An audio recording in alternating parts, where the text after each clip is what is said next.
Okay, my friends, as you have noticed, very recently all my research is being re-examined by academia, and they are taking credit for it. Yale has done this for years now. They've plagiarized my work and taken credit for it. And NASA funded them. We need Donald Trump to stand up for American people. He's the only one that has a voice strong enough to go against academia. But I don't even know if he's strong enough. We're going to find out, because I'm going to show you right now. I dealt with the Russians back in, boy, I think it was 2013, 2014, somewhere around there. And they contacted me about their sinkholes because I was, well, these are exploding sinkholes. I was reporting on sinkholes and how they're formed and what causes them. And then they came up with these exploding sinkholes and wanted to know what would cause that. And I did talk to some big shot over there in Russia.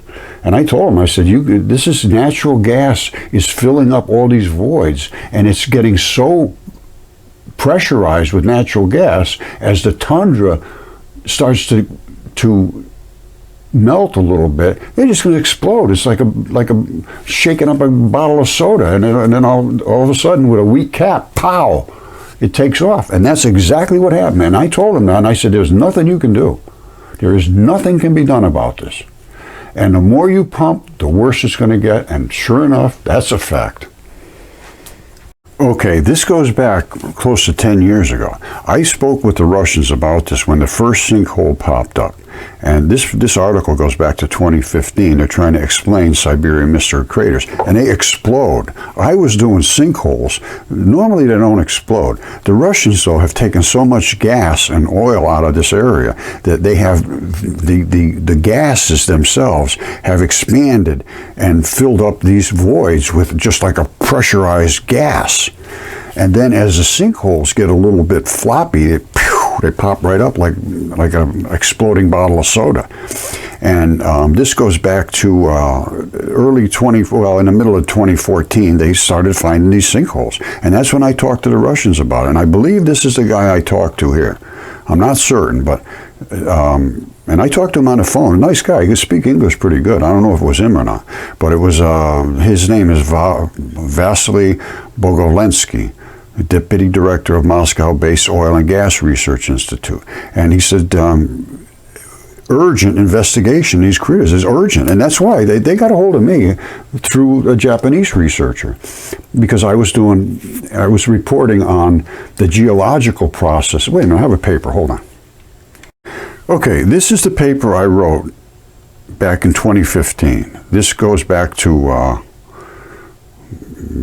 somewhere around 2015, because I was complaining that based on my research, I disagree with much of geology as taught in 2015. I agree with zero. And at that time, I was talking about the living earth, blue holes, and the collapsing tundra sinkholes. I had already talked to the Russians about this back in 2015 when I wrote this paper. And here's what I say: life as an alternative geological process leading to the observed mineral concentrates and rock formations. Creatures died, and they're gigantic creatures, and that is a fact now. Nobody is disputing that anymore. And I said down, I'm clearly not an academic. Please excuse the crude, straightforward approach I use. It's the only way I know. Just say it as it is. I hope the content is clear. This is clearly not current theory. They don't understand that. And I understand they don't understand. So please email me about factual mistakes you notice in my presentation. I'm interested to be accurate. If anybody says I'm wrong, I want to know. They can't put me wrong, because I am right. This document is an introduction to a broader work including electro-mud-fossilization by natural spontaneous electrical potentials. And that happened, I'll explain later. Silicon and fascia role in mud fossils. This is where Yale stole my work, plagiarized my work, and then had NASA pay them. So they scammed NASA too. Yale is a disgrace. this is 2015, I put this out, and then 2016, Yale put their paper out after I sent all my work to them, CAT scans, everything, and then they took credit for my work and obscured it so that nobody can understand it, because they said, well, maybe this happened, maybe we don't understand this. I said, all that stuff I understand. They can't deal with it. I said the organic transition to fossils, gases, and fuels. This is what happens. Organic stuff breaks down. If you pile up a whole bunch of stuff over some dead bodies, it will combust. It'll do spontaneous combustion. It heats up underneath, pow! That's what spontaneous combustion is. So I said organic transition to fossil gases and fuels. That's what's happening in Siberia. It's happening everywhere. That's why we're pumping that stuff out of the ground. Mineral crystallization of volatile organic compounds, VOCs, they collect in voids after they sublimate. Mineral concentrations by life origination. Life, earth, blue holes, and the collapsing tundra sinkholes. I explained this to all of these people back then, and not a single one of them stood up. The Russians were as good as anybody. They were better than anybody, to be honest with you. They didn't fight. They just said, woo, this is not good. And I said, no, it's not. There's nothing you can do. All right, the body of the work examines each specimen and each clue on its merits and in relation to other specimens and events. The videos and docs are more of an investigation of causality. What causes this? This is my investigation. What is the causality here? It requires an explanation of physical evidence. Physical evidence, not, oh, this must have happened, this must have happened. Peer review, we're all trying to agree. No. Take the evidence and go with it. Based on my research, I disagree with much of geology as taught in 2015. It is essential to understand the geology as an unobservable science. All right, so you can't watch it happen. Long thought to be hard fact. No, it's not. Geology is actually speculation based on guesses. And wait till you hear what they just put out a paper today. It's a disgrace. Academia, and the only one who can possibly save us from them is Trump, because you can't fight academia. They are the strongest force on the face of this planet, and they are vindictive, and they are incompetent, and they don't care. All right, so it is essential to understand the geology. Essential. I had CAT scans done, I had DNA samples done, I had everything. Right? Samples carefully gathered, sealed and labeled, sent to Helix Biolabs in Michigan for analysis. DNA was extracted, PCR, the whole 9 yards. All right? And I extracted the samples and sent them off. All right? Mud fossilization of soft tissue by natural electrolysis is best in continuously wet microsilicates. Remember that. Mud. These specimens are available physical specimens which remain unexamined and ignored as if they did not exist by Yale. They ignored me just like they didn't exist and then took credit for my work. Absolute disgrace at Yale. I would like an official accepted lab to analyze them, because Yale said, no, we can't accept any of this. No. And I actually had CAT scans done at University of Texas, which Yale said that's who we use. So I said, okay, we'll use them. It was such a terrible experience that it ended up with police and lawyers telling me never to talk to them again. They refused to talk to me after doing the CAT scan, and they didn't want to do the CAT scan. I forced it, and then it just became a real disaster. Police called me and said, you're threatening people. I said, I'm not threatening anybody.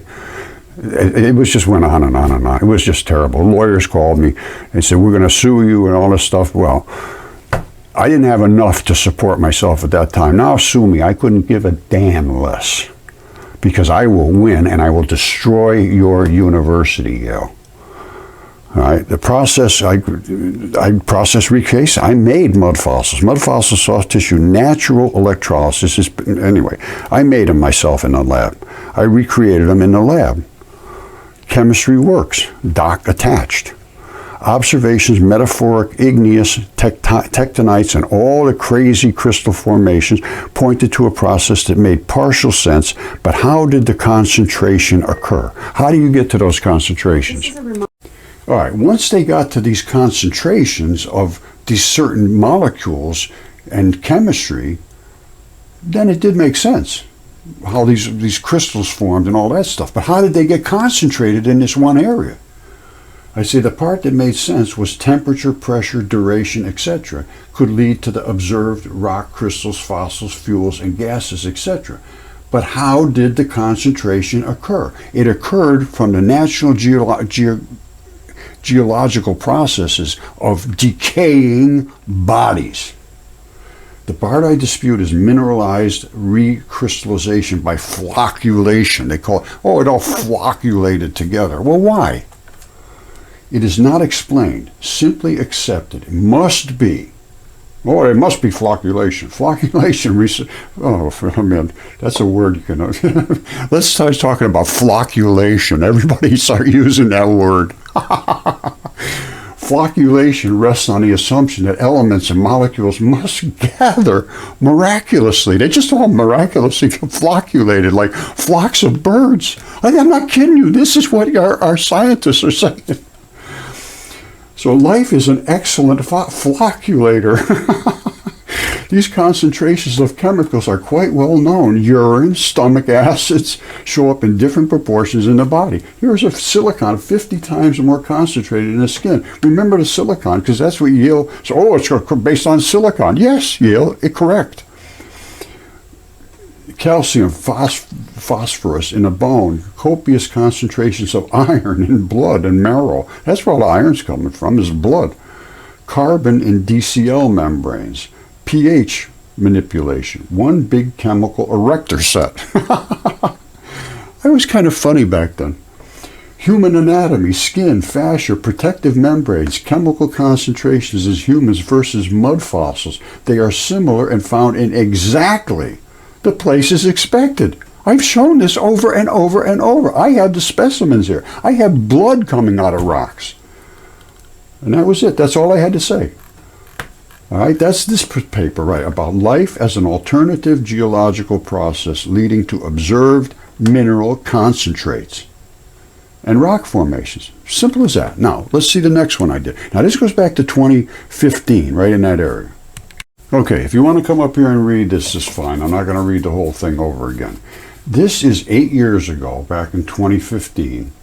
I put up this paper about fascia facilitated fossilization. I sent all my information to Yale about this, about the high silicon concentrations, 50 times more silicon.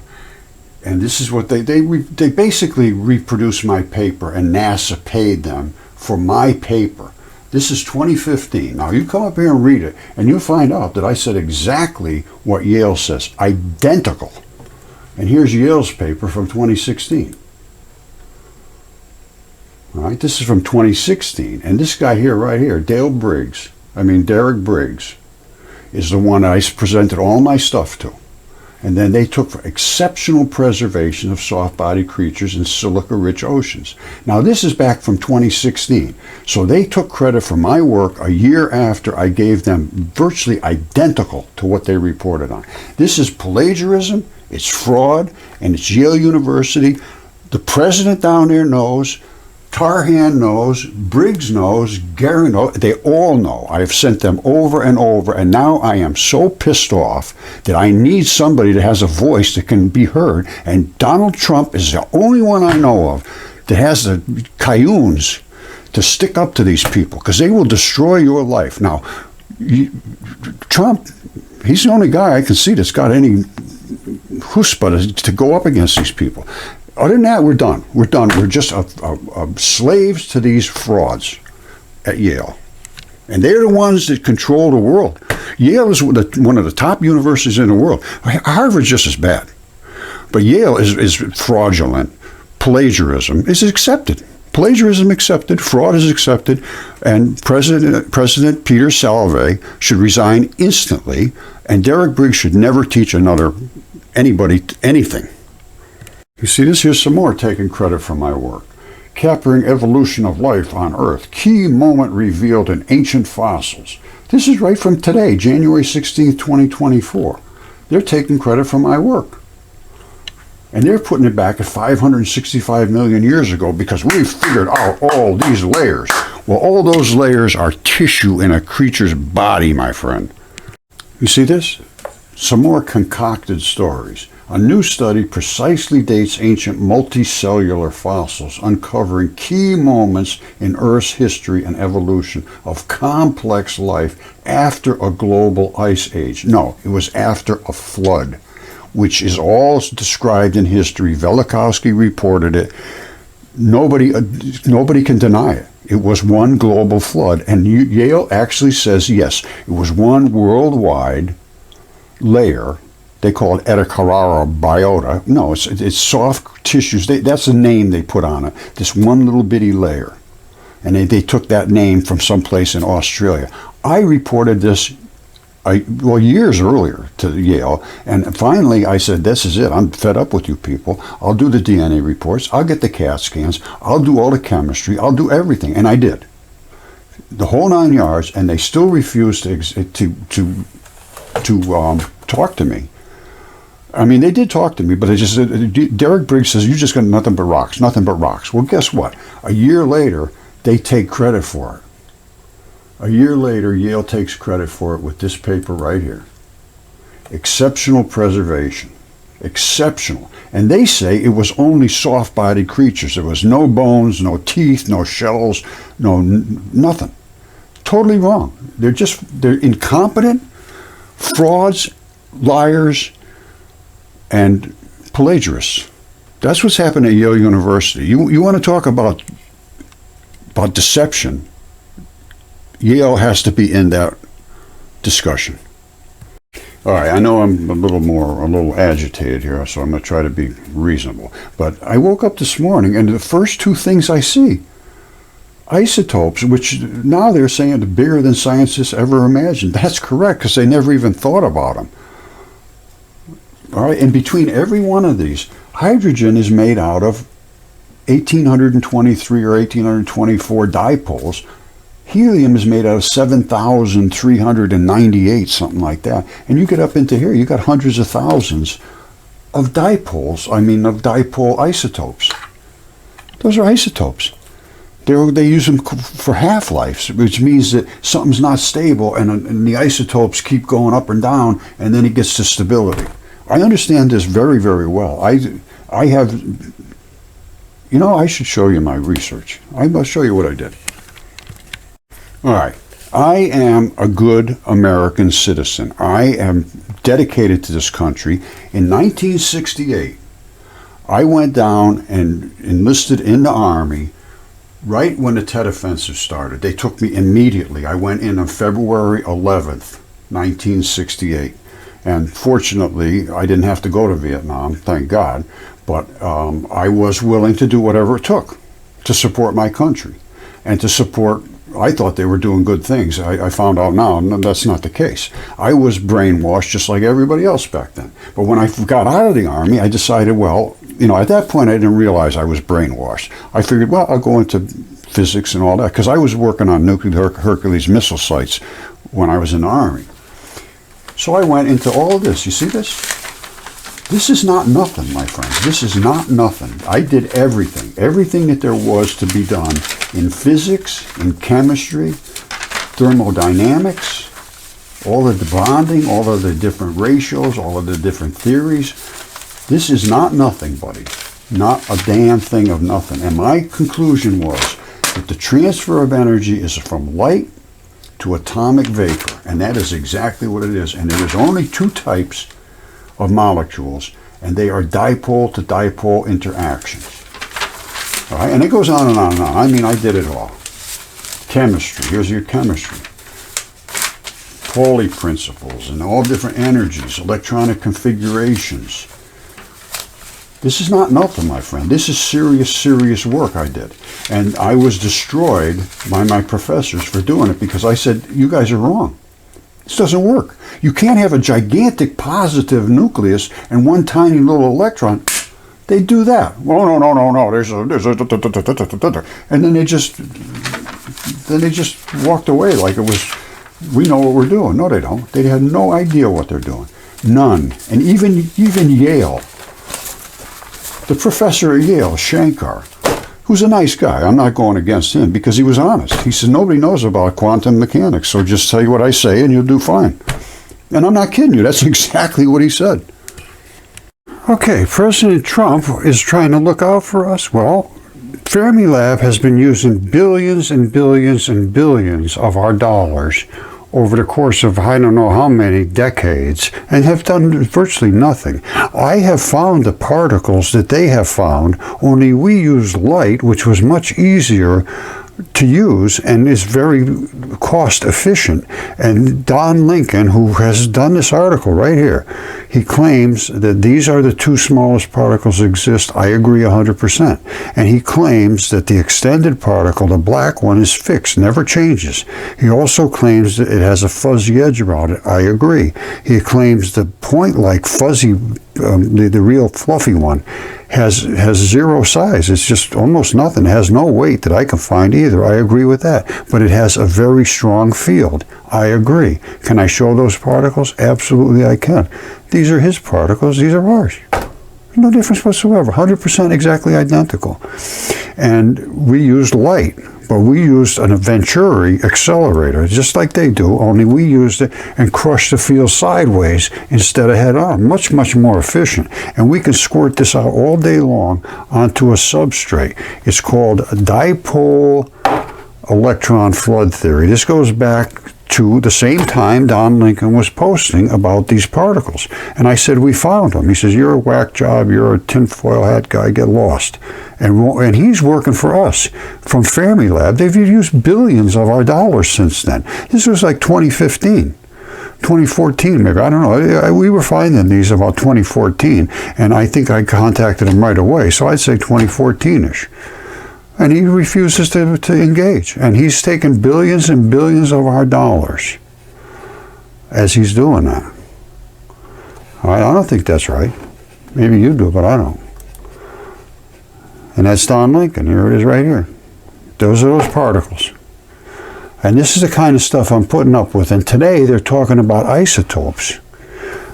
And the isotope, this is the problem. Electron flood theory solves 100%. 100%. And I don't know if I showed you, but I think I did all my work that I did on quantum. And Yale, they have no idea what quantum is. And I mean, they say that. Look at this. Hold on, watch this. Dipole electron flood theory. I'll show you that in a second. But this is Yale quantum physics. I take all the courses everywhere. And here he is. This is Professor Shankar. All right, he's going to be talking about, listen, hold on. Let me turn this up so you can hear exactly what he says. And he's talking about quantum mechanics, and they're going to, this is all they're going to do this year. This is Yale, and they put them online if you want to believe what they say, which I certainly wouldn't, because it's not true. Listen. That's the spirit in which we are doing this. Oh, wait a minute. I want here. you to think about this as a real adventure. Try to think beyond the exams. And listen to this. So this is a very exciting day for me, because today we're going to start quantum mechanics, and that's all we'll do till the end of the term. Now, I got bad news and good news. The bad news is that it's a subject that's kind of hard to follow intuitively, and the good news is that nobody can follow it intuitively. Richard Feynman, one of the big figures in physics, used to say no one understands quantum mechanics. So in some sense the pressure is off for you guys, because I don't get it and you don't get it and Feynman doesn't get it. The point is, here's my goal. Right now I am the only one who doesn't understand quantum mechanics. In about 7 days, all of you will be unable to understand quantum mechanics. Then you can go back and spread your ignorance everywhere else. Well, that's exactly it. That's what Yale does. And now they're talking about isotopes. They have no clue. They're saying, oh, there's one big blob proton and they can smash it into quarks and this and that. No, it's 1,823 dipoles. Each one of these is just like a little bar magnet. And an isotope means you're missing one. Now it's complete. And it'll go into its ball. When you're missing 10 of them, or 20 of them, or 30 of them, it's still an isotope. You know how many isotopes are in carbon? Have you got any clue? Look at this. carbon isotopes. Isotopes of carbon. This carbon, there's a million of them. A million different isotopes. Because every one of these, you could lose one more. And watch, here's how I can tell you exactly why. These are all different carbons. You think there's carbon is one thing? Hell no. And here's their weights. Here's how you can tell. 8, then up to 9, then up to 10, then up to 11, and then up to 12 where it's stable. And it's got to be exactly 12, I think it is. Yeah, 12 exactly makes it stable. So we will not want to drop one off, and it will not want to pick one up. 13 is pretty stable, then it goes to 14, 15, 16, 17. It's just none more than more and more of these added on. So there's too many, they want to throw them off. That's why it's unstable, it has a half-life. And if there's too few of them, it wants to pick some more up. Because it's unstable, it wants to get to stability, which is this weight, which just means more and more of these particles. They just can't get their head around the reality of it. I'm showing the actual physical evidence. This is light. Light is a particle. It has a wave because it has a big field surrounding it, and as it goes through the air, it pushes everything out of the way, so it makes a wave, but the particle is in here. I have literally hundreds and hundreds of pictures of this. Not only that, we accelerated light. That's not supposed to be allowed. And we also created fission where the black separated from the white, and the white came back to the black as fusion. And I say it's highly likely that we can intervene right here before the white gets back to the black and put that right in our batteries, drive around, do anything you want with that extra electricity. All you're doing is taking a laser and forcing the fields to crush and back the black off and take the white. The white is exactly what you use to pump up your car, only the white. The black has all the mass, it has all the weight. The white has no weight whatsoever, none, zero. You fill your car up with all the electricity it'll take, full charge, and it weighs 4,000 pounds. You drive around to it has no charge left whatsoever, it still weighs 4,000 pounds. You charge it back up to its full charge, still weighs 4,000 pounds. That's because it's only the white. We can harvest that all day long. And I show that we can take a little lunchbox and put tons of these little lasers and collectors in there, and you could probably drive your car with a lunchbox. Heat your house. Carry it around. No contamination of any sort whatsoever. You're only working with light. All right, you're getting the same end result as they're getting at the super colliders. I went to school. I took a course for particle physics at CERN. I mean at Fermilab. What do you call it? University of Geneva. But they're hooked up with CERN, and I showed them all our stuff, and they ended up putting in new magnets to focus and putting in CMOS, which is this, to see the particles. And they said to me, they said, no, you can't see them with CMOS. I said, yes, you can. And they said, no, you can't. You'll destroy the CMOS. It's just too much intensity. I said, no, you guys are using bombs. When they hit their CMOS, they're hitting with that. When we hit our CMOS, we're hitting with one of these. It's a totally different situation. That's why radioactivity is so dangerous. Light doesn't hurt you. I mean, you put your eyeball right there, you're probably going to be in trouble. But if you this is like angstrom unit distances. It's just nothing. It comes right back together. So this is fission, this is fusion. Everything I'm showing you is so off the scale, it's not allowed. Now, can Trump get past these people? He's the only one that can stand up loud enough and say something without being damaged. Because it's true. You're bulletproof when you say this stuff. There's nobody can go against you. The only way they can respond is to just be silent. And I don't think President Trump would allow that. He's not that kind of guy. All we got is wimps. Oh, yes, sir, yes, peer review. Unless you all agree, well, then it's not right. We all have to agree. No, you don't. They won't agree because they won't allow themselves to look. All right, this is right when I talked to the Russians, and I said that I disagree with much of geology as taught in 2015. It's just all wrong. And life as an alternative geological process, not just rocks just pop from nowhere. Life is what created these geological formations. All right, and they created mineral concentrations just based on exactly what happens in life. All right, you get urine, you get stomach acids, you get muscle tissue, you get blood concentrated in areas like the heart, the lungs, the liver. I had all of this stuff all figured out. And I am interested in being accurate. So if anybody could go against me, I wanted to know. See, I already talked to living earth, blue holes, collapsing tundra, sinkholes. I had already done all this stuff.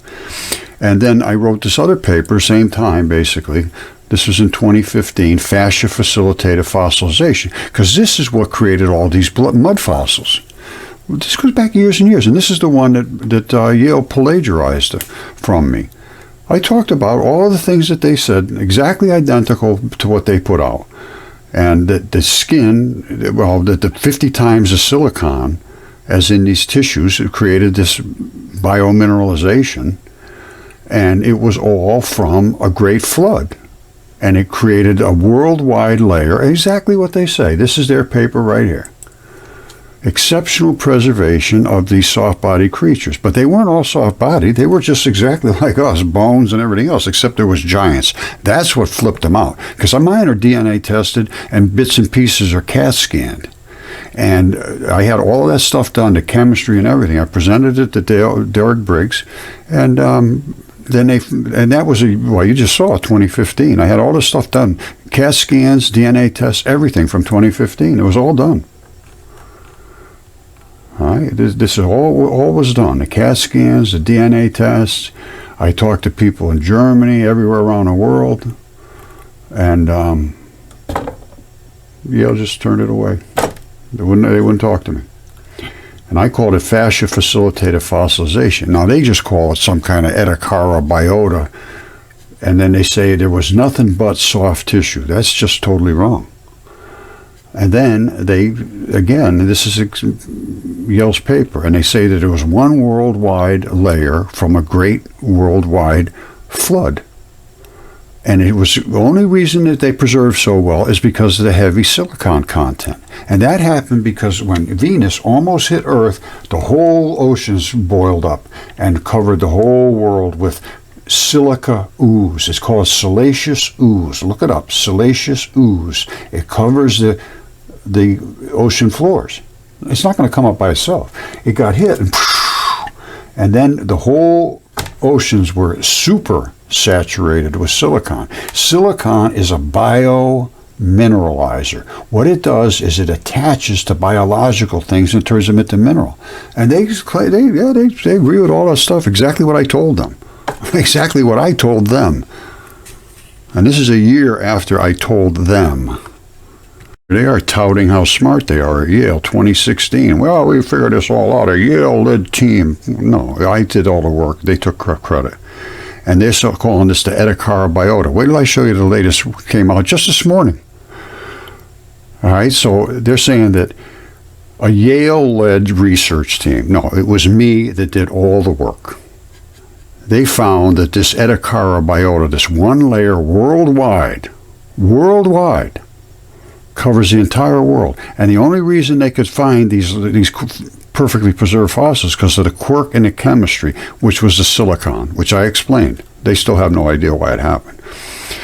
And they say that their article appears in the Journal of Geology in 2016. Mine was 2015, and my book was written in 2015, released in 2016, that criticized them. And they're calling it between 541 and 580. No, they figured out it's exactly 565 million years ago. And you know how they figured it out? The layers of sediments. They think they're just sediments. No, they're layers of tissue. And then they come down, they say they were as big as 1 meter, but they were all gooey, floppy jello things. There was no bones. Here's right here. A big part of the answer involves figuring out how these fossils were able to form. I know exactly how they formed. The animals themselves, entirely soft body. They lived before evolution of shells, teeth, or bones. Totally wrong. That's a bone. it converted into a mud fossil. There's still that little bitty bit of bone there. So you can know this was a bone at one time. It wasn't floppy, some kind of floppy bone. And this was my goose here. There's his feathers. This was exceptional preservation. Yes, correct. And it was because of fascia facilitated fossilization. You see that? That's fascia that coats this bone. All collagen is fascia. Fascia coats everything. This was DNA tested. Hold on. All right, there's a DNA tested lung. If they don't have anybody at Yale that can tell that that's a lung, you should shut Yale down. Well, you should shut it down anyway, but you should shut it down for that one reason. If they can't tell that's a lung, you got some serious issues at Yale. You got real serious issues at Yale, serious. And this was DNA tested, CAT scanned, the whole 9 yards. It is a human lung. And I have all that stuff is available. It's all online. So they now are taking credit for it. All right, see, but they're saying it was all soft body entirely. The researchers realized the oceans during the time of this was richer in dissolved silica than they are today. Exactly what I told them, 50 times more. It enabled the transformation of these animals to turn into rock over a matter of hours or years rather than the usual time frame, thousands to millions of years. Edakara organism rapidly buried by sand during underwater storm events. Think about what they're saying. The whole world is covered with these mud fossils. Perfectly preserved, exceptionally preserved mud fossils. They say they're all soft bodied. No, they were just like they are today, only there was giants. And they say they were rapidly buried by sand during underwater storm events. The whole Earth was an underwater storm because it was flopping around. There was a lot of sand, yes, but the mud is what did it. Mud is flesh. Mud is clay. Iron-rich clay is flesh. It's flesh because it's got the blood in there, iron, and it's all flesh. And that coated all of these organisms, and that is what preserved them. I call them mud fossils. All right. Now, they also say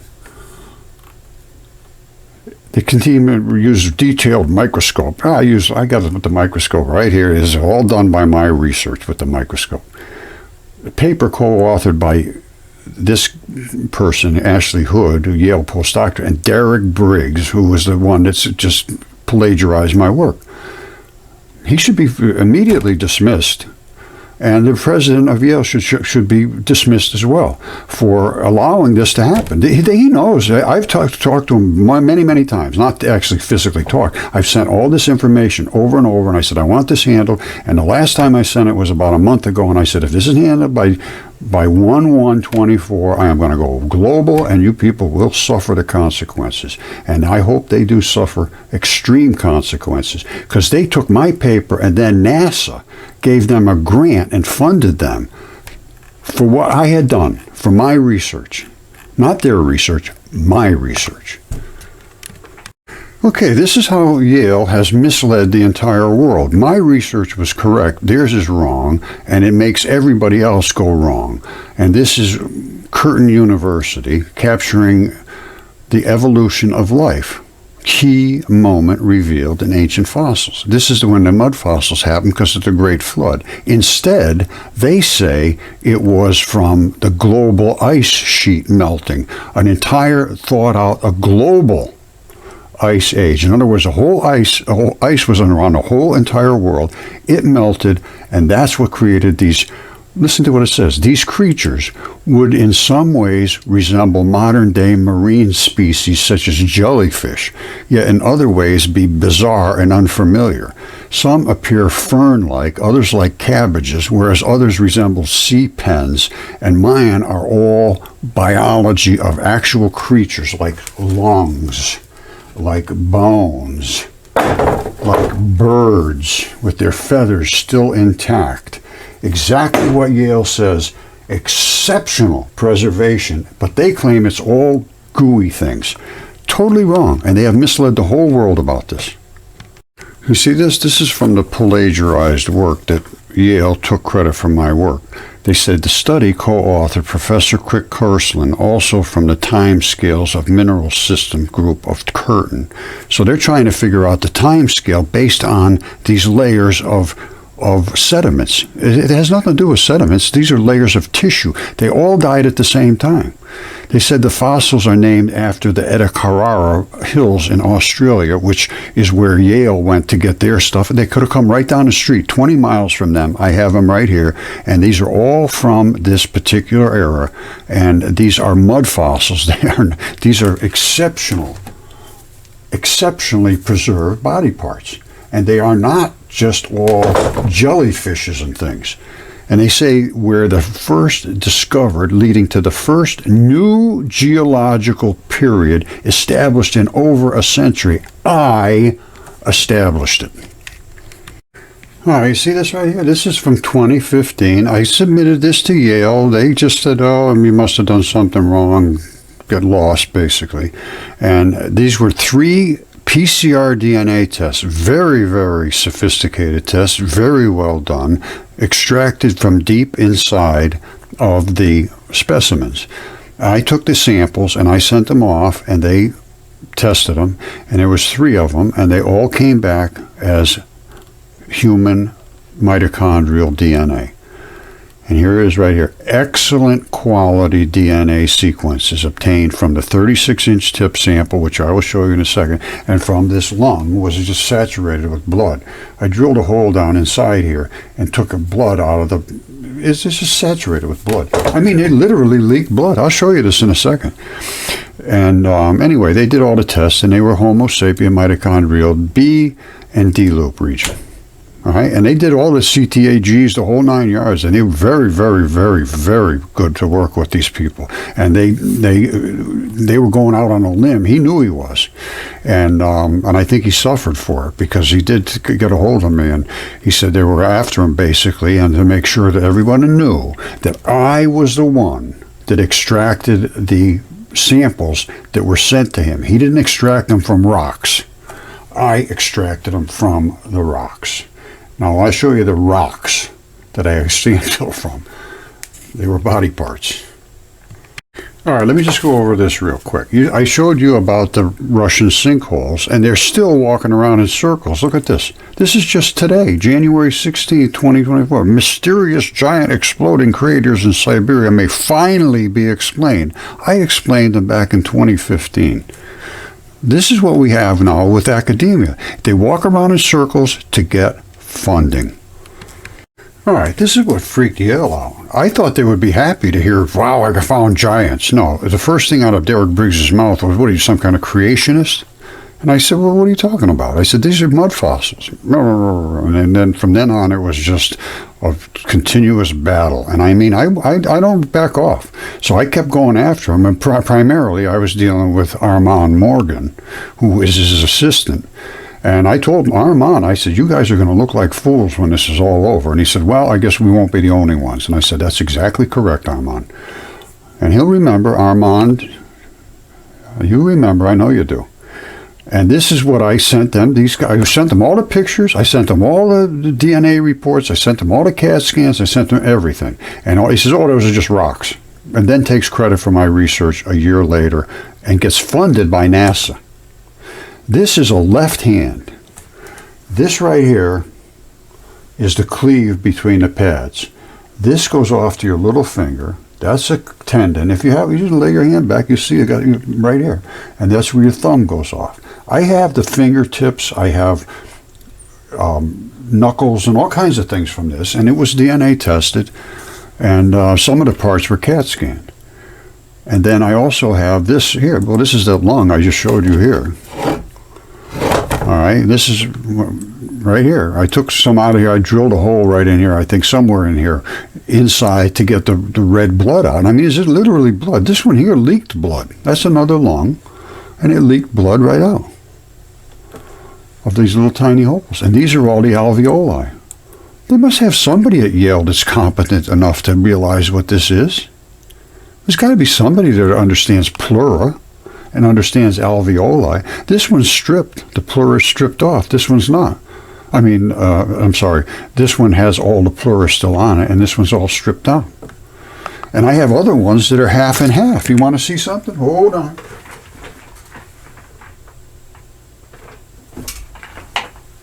Now, the other thing I want to show you is that they're flat as a pancake on one side. You see that? That's as flat as it gets. Doesn't get any flatter than that. And that's that lung. Well, why? First of all, the lung is disassociated from the body because the body eroded during the wet, salty, hot water flood. And it was a hot water flood. Here's a lung that's halfway. The pleura is all away, and that's the lung itself. Flat as a pancake. Again, it eroded from some creature's body. And that's this heavy-duty pleura here, and then now you're down into it's got both. There's nobody on the face of the planet can deny this. It can only be ignored, and that's exactly what Yale did. And the only reason that they preserved so well was primarily because of the fascia, which is phospholipids. And phospho is here. There's 2 layers of phosphorus lipids, phospholipids. They boil down to aluminum silicates. Everything you see here is coated with aluminum silicates. It's called feldspar. Do a little research. Look this stuff up, and it's just undeniable. But Yale has just decided to plagiarize my work and not to do their job and search around for funding.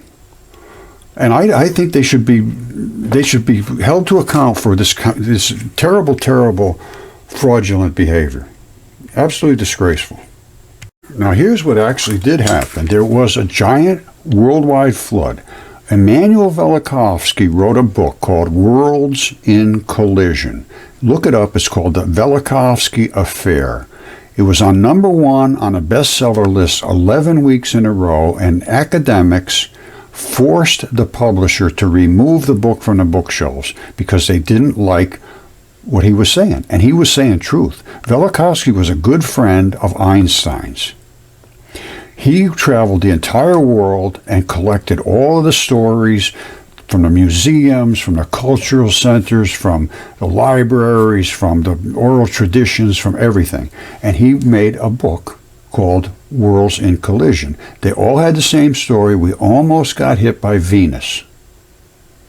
And when that happened, it literally impacted our atmosphere and caused turmoil. And that's what caused the mudfossils, because the silicates rose up from the ocean floors and created biomineralizers, which created this exceptionally preserved preservation.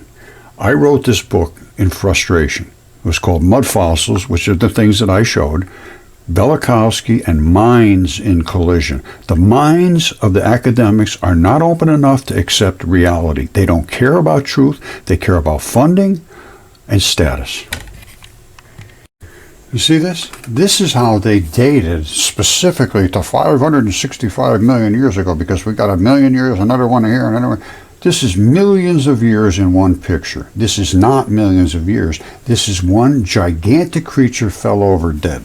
This is what blows their minds. They cannot accept it. But let me show you how I can prove my statements. And if they can look at it and pay attention to it, they will understand. But they refuse to look at it because they know they are stuck in a corner now. They're all liars and frauds now. This right here is one of my specimens. That circle right there was a bone. This little dot right here holds this tendon. The tendon goes to this muscle. I have another picture up here, but this shows you the bone in. All right, and that grabs onto that tendon, and that's how your bones lock into tendons, and the tendons can move a little bit this and that way, but just barely a bit. And this is the pin that it twists on. Now, this is the actual specimen here, and where you can see it and colorized more. The bone is missing. The bone is off to that side, but this is the same as here. Now, this is tendon. No color whatsoever. It has nothing. There's the little circle right there. You see that circle? That's what locked it into that bone. You see it right here? That circle locks it right into this circle, which is the bone. And it looks like there's some kind of a strap that locks it in a little harder, so that it's really they're tough. When they're locked into the bone, they don't come apart. And you rarely rip tendons. Your Achilles tendon you can rip, but rarely the tendons in your body rip. It's usually the muscles. The muscles are cheap. The tendon is tough, tough, tough. This circle right here, watch this circle. You see this? And this coming out here, and this coming out here. That is the center of this tendon. Wait till I show you millions of years in one picture. Every one of these layers they would call another 10,000 years or 50,000 years, whatever they call it. Here's what they say. Right here. This is it. This, my friends, would have had a bone right here. And that ball is the ball that I showed you on mine. This heavy-duty strap right down the center anchors the muscle that was here, erodes away. The bone erodes away. The tendon does not erode. These are tough. So the tendon is the only reason it's sticking up here. Otherwise, what's it doing here? Now that circle is what locks it into a bone. The bone's gone, the muscle's gone. These are all layers of tissue, not layers of millions of years in one picture. Everything we know about geology is completely wrong. Geology is biology. All right, one more time on this, just so you fully understand. That was that circle I just showed you. This big heavy-duty strap coming out is the pivotal point. So this can move a little bit this way and a little bit this way, but it's locked in here. It's never going to pull off. Here is the abrupt transition that I showed you on. We were seeing just like this out in the ocean. All that eroded away. It's all bloody muscle. And that's all this is bloody muscle. These are not layers of tissue. There's millions of years between each layer. It's ridiculous. You see this? The only way you can explain this is because it's muscle tissue. They band back and forth like this. These are bands of muscle tissue.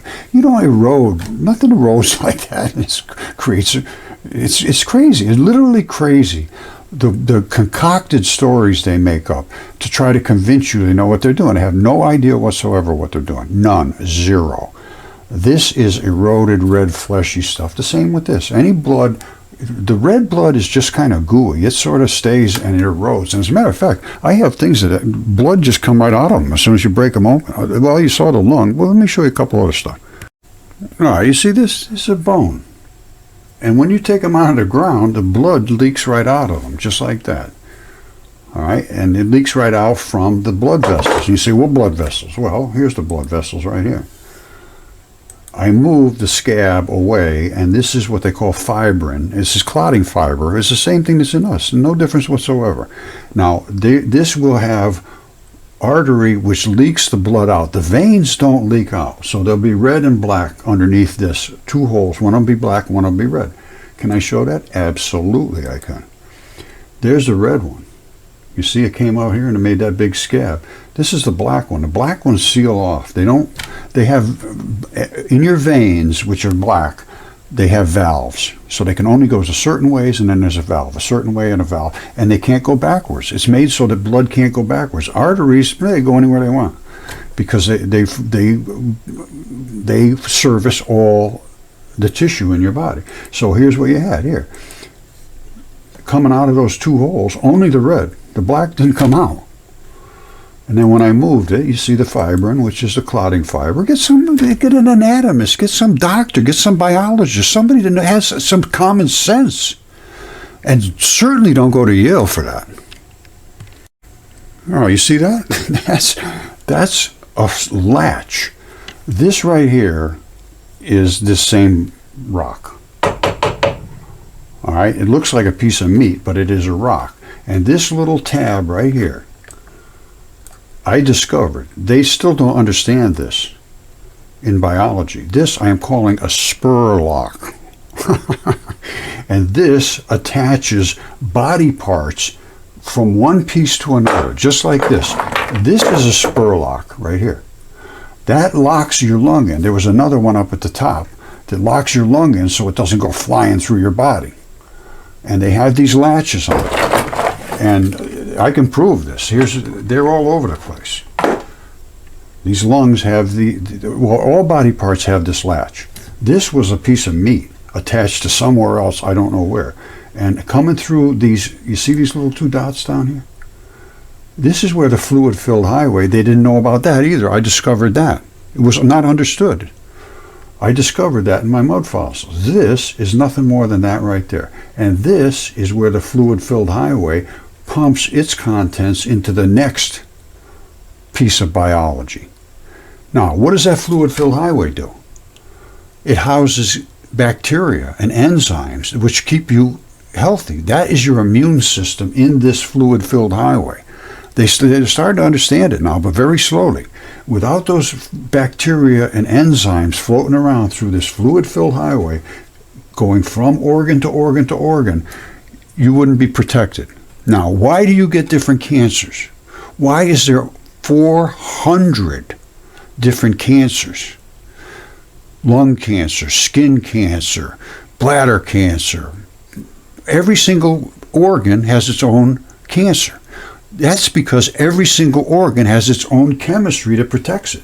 And if your biology in that particular zone dies, that particular organ becomes invaded through these membranes. These membranes are there to protect you. And they house bacteria. Bacteria create enzymes. Enzymes are the chemistry that do the work in your body. Without the enzymes, you're done. And if you don't have the bacteria, you don't have the enzymes. So if you've taken antibiotics, or all kinds of different invasive chemistry that kills your bacteria, you're dead. You're not going to be able to protect yourself. You have a pre-existing condition. Anything comes in, there's nothing to stop it.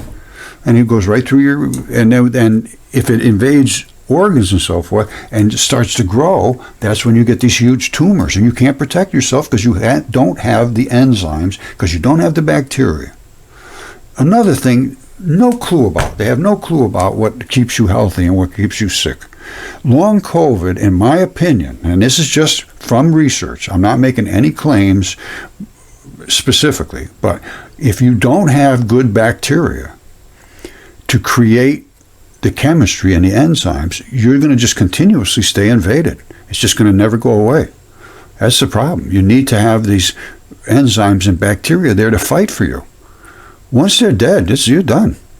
And you just never get rid of it. It's just long COVID, long anything. Anything that's a pre-existing condition or it just lingers forever means you don't have the stuff to stop yourself from being invaded. I'm not telling you to take anything, don't take anything. This is not any medical advice. This is research about these layers of tissue. All right, you see this right here? This is from my paper 2015 again. It's all about fascia facilitating the fossilization. I say all fascia is made of collagens and keragens. That's the fabric coating.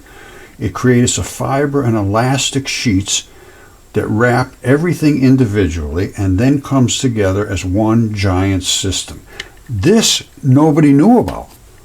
This fascia facilitated fossilization, and my research into fascia led to another paper. Well, let me show you that, because don't forget now, this is 2015.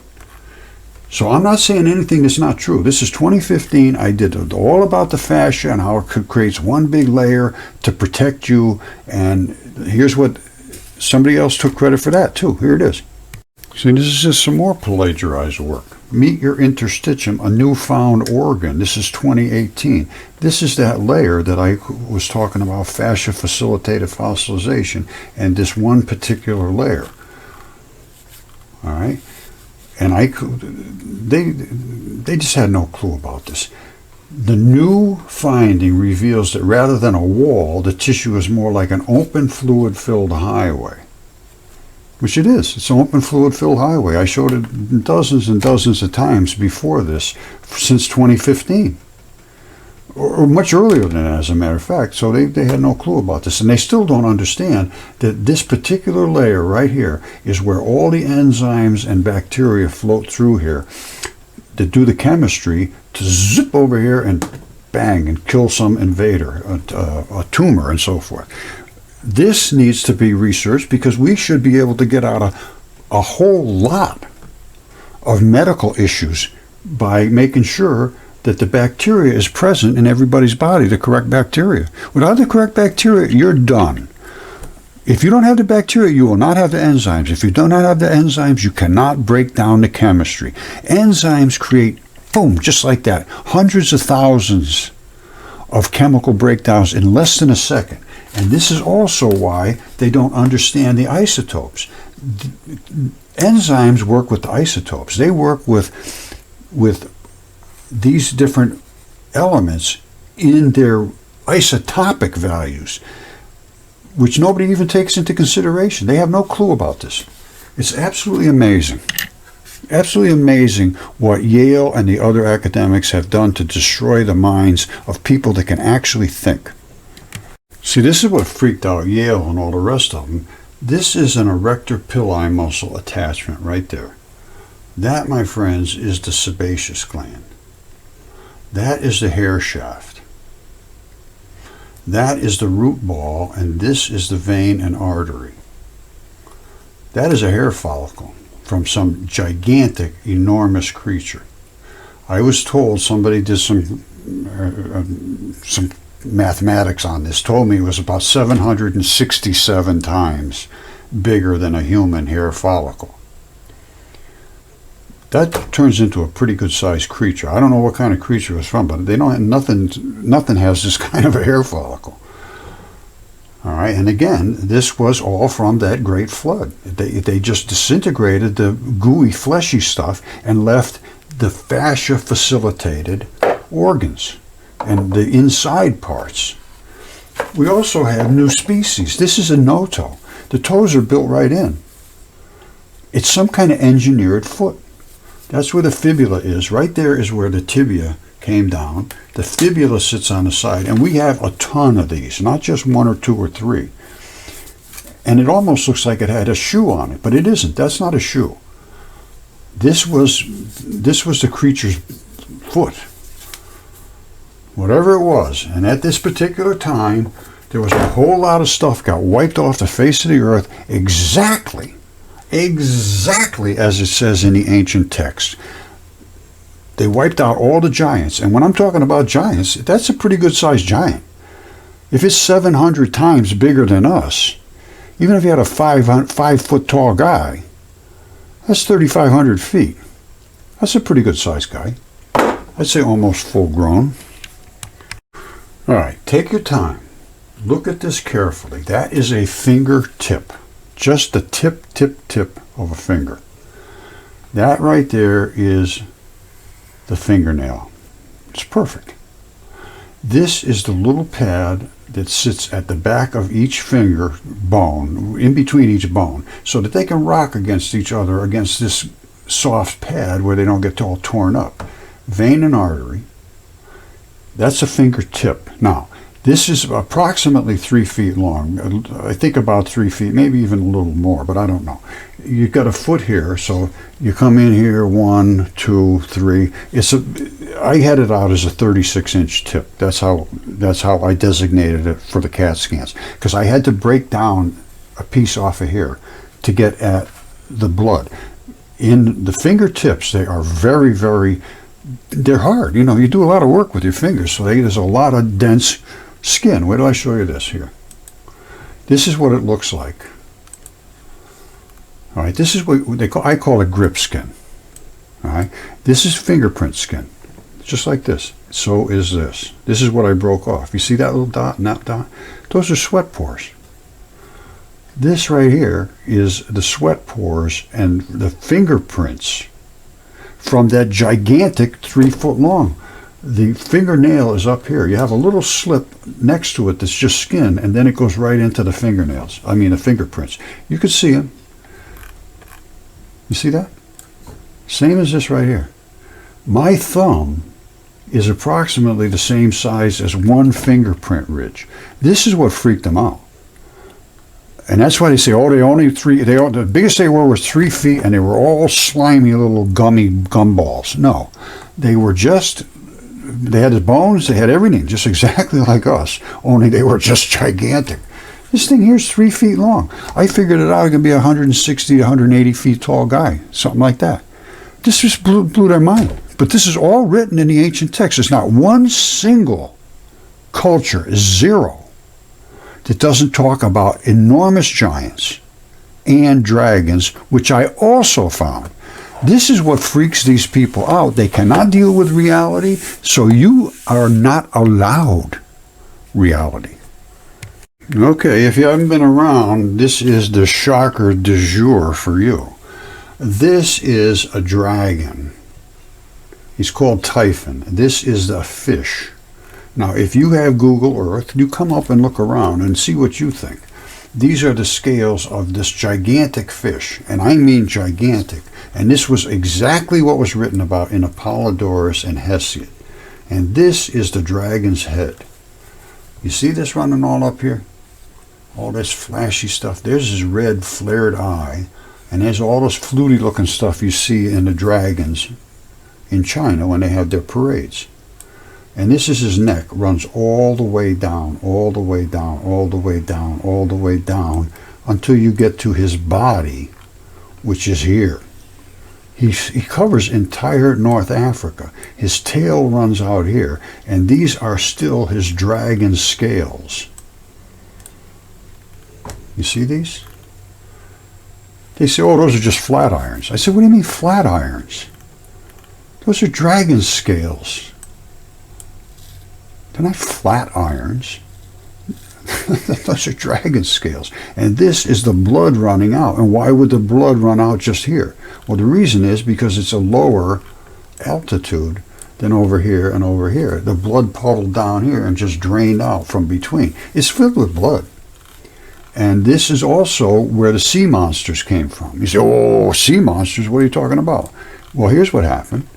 This thing was filled with blood and parasites, worms, ticks, fleas, whatever they have. And they were big back then. And then when he died, they all swam up his throat. All right? Up his dragon-scaled throat. You see these dragon scales? This is Typhon. And he's written about, all you got to do is look it up, Typhon, and he was killed by Zeus. All right, and these are the dragon-scaled throat, and they swam all the way up here from his gut, all the way up here through the blood system or whatever, and they got up into his head, and then they swam out into the ocean. That's where the sea monsters came from. This is 1,100 miles long. 1,100. You could have worms in there that were 500 feet long. He'd never even know they were there. He'd have no idea. And I'll show you some of the really whack job things. Exactly what Yale says. Nothing resembles what we have here today. It was a time when everything was different. And they said it was just little gummy things. No. Don't forget, I claim this was from my research. This interstitial highway here, which is the fluid-filled highway, nobody ever knew. Meet your interstitium, a newfound organ. 2018, I was reporting on it much earlier than that. 2015, I had my paper done. Now, this is this fluid-filled highway. And below that are these little balls that lock in and keep your tissues from going and staying over there. They come back. They have little straps on them, and they come back to where these balls are anchored. That's what interstitium is called. These little balls. Now, let's see if we can see those. Well, guess what? Here they are right here. This is what's underneath the skin. So you have your fluid-filled highway, and you have all of these balls on straps. That's these balls on straps. And this is extremely magnified. This is an electron microscope. So these are these little tiny balls that are in your body, all attached with straps in a matrix of fleshiness with skin over the top. All right? What would happen if this was a huge and it was on the side of a cliff that faced out in the ocean? The ocean would erode it away. And the balls are tough. They're not going to go anywhere. They're tough. So they're just going to fall to the bottom. All the rest would turn into mud. And this is exactly what happened right here. You see this? That's the skin of, I'm telling you, this is just, it's off the scale, but it's true. And if it's true, or if anything can be examined, you have to examine it. And this is what happened. The skin has collapsed down here. You see it? After the waves have eaten away all this, and then the skin just collapses down. The balls don't go bad. They've been tough as hell. So they just lay here in the mud, which is created mud, because of all that fleshy stuff that erodes down. This is all it is. Now, these particular balls have a certain type of biology living on them because they are saturated with blood. Biology loves to eat blood. You use blood meal for your plants. And here's out in Utah and Arizona is these Moki marbles. The same thing as here. Identical. No difference whatsoever, only they're a little smaller. And this area had run off, all the mud had run off away and just left the balls not laying in mud like it. They're just independent. They call those concretions. Oh, yeah, they show up. Yeah, oh, just natural. Yes, they're natural, but they were from a body. All right, you see this? This is a rock. A friend of mine found this. I told him 15 minutes you can find mud fossils. He goes out in 15 minutes, sees this rock with this little red spot, smacks it with a hammer, and it breaks right at the top of the plumbing of the heart. This goes into the big main chamber of the heart. And it's yellow and almost black and brilliant red and still wet. That's blood. Now, after a few hours or an hour or so, it started to harden up. Where is it? I had it here somewhere. Hold on a second. Oh, all right, here it is. All right, you see this? That's where the main chamber of the heart is. That's where all your red blood gets pumped. And then you've got yellow is either that's lymph or that's in the vein area. This is more vein blood. And you see how it turns, it's turning black. What happens is when your oxygenated blood is red because it has an extra oxygen in it. It turns black when it gives up that oxygen. So it's sitting in the atmosphere. Here it is right here. It's sitting in the atmosphere here. Smacked open, boom. Blood red, blood red. So what does that mean? It has extra oxygen. So what happens to that oxygen? Oxygen is bleeding off apparently into the air because it's turning dark.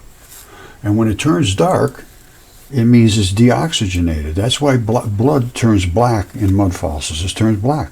You got red and then you got black. This is the red still has some left, and it would normally turn into black. This is the proof. I have proof for every single word I have said.